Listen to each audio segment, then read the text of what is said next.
The afternoon sun blazed over Redwood Springs as 7-year-old Ethan stood outside the old toy factory, clutching the broken pieces of his favorite red truck. Tears streamed down his cheeks while his mother, Sarah, held him close, her face pale from the shove she'd just received. Moments earlier, 2 rough factory supervisors had laughed when Ethan wandered too close to the loading area. They called him trouble, pushed Sarah when she tried to defend him, and stomped on Ethan's toy for fun.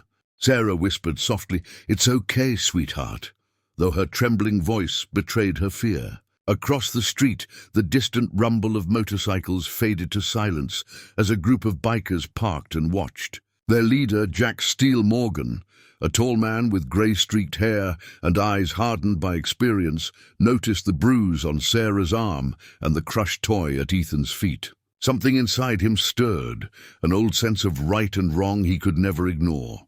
He glanced at his crew, all silent, waiting for his signal. Jack's voice was low but firm. "They hit a woman and scared a kid." A single nod was enough. Engines roared back to life, echoing through the town. As the Iron Hawks turned toward the Jack, parked his Harley near the factory gate, and knelt beside Ethan, his voice low but steady. "Hey, champ, who did this to your toy?" Ethan pointed toward the factory, his small hand shaking. Sarah stepped forward quickly, trying to stop him. "Please," she said softly, "just let it go.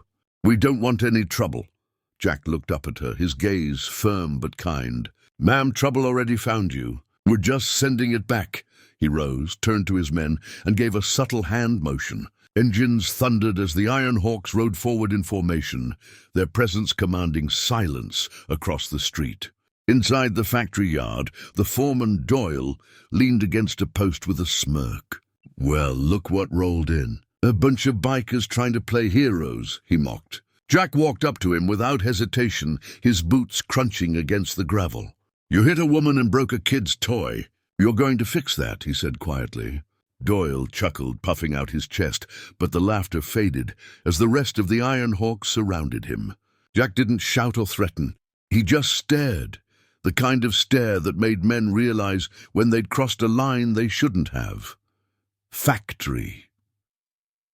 The factory yard fell silent, except for the low hum of the idling motorcycles. Doyle glanced around nervously as the workers began peeking through the windows, whispering. Jack stepped closer, his voice calm but heavy with authority. "You think being in charge means you can push people around? That's not power, that's cowardice." Doyle clenched his jaw and motioned for 2 security guards to come forward, but they hesitated, unwilling to challenge men who looked like they'd seen real fights before. Cole, one of Jack's men, moved with quiet precision, stepping between Jack and the guards. "Don't," he warned.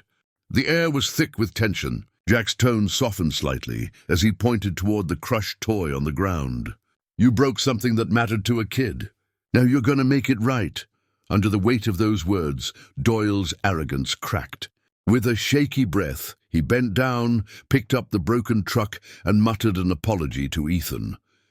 One of the bikers, a mechanic named Rocco, took the toy and started fixing it using tools from his saddlebag. Within minutes, the wheels turned again. Ethan's eyes widened as he held the toy close, smiling for the first time that day. Justice, simple as the evening sky, turned golden.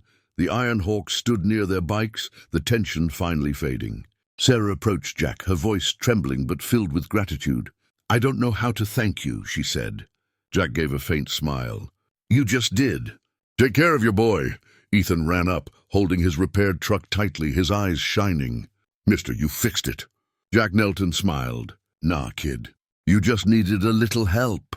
Sarah wiped a tear from her cheek as the workers began stepping out of the factory, watching quietly. Doyle stood near the door, humiliated but subdued, muttering orders to improve working conditions, a small start toward change. The roar of engines echoed again as Jack and his crew mounted their bikes. He looked back one last time and said, "If anyone messes with you again, you know where to find us." Sarah nodded, holding Ethan close.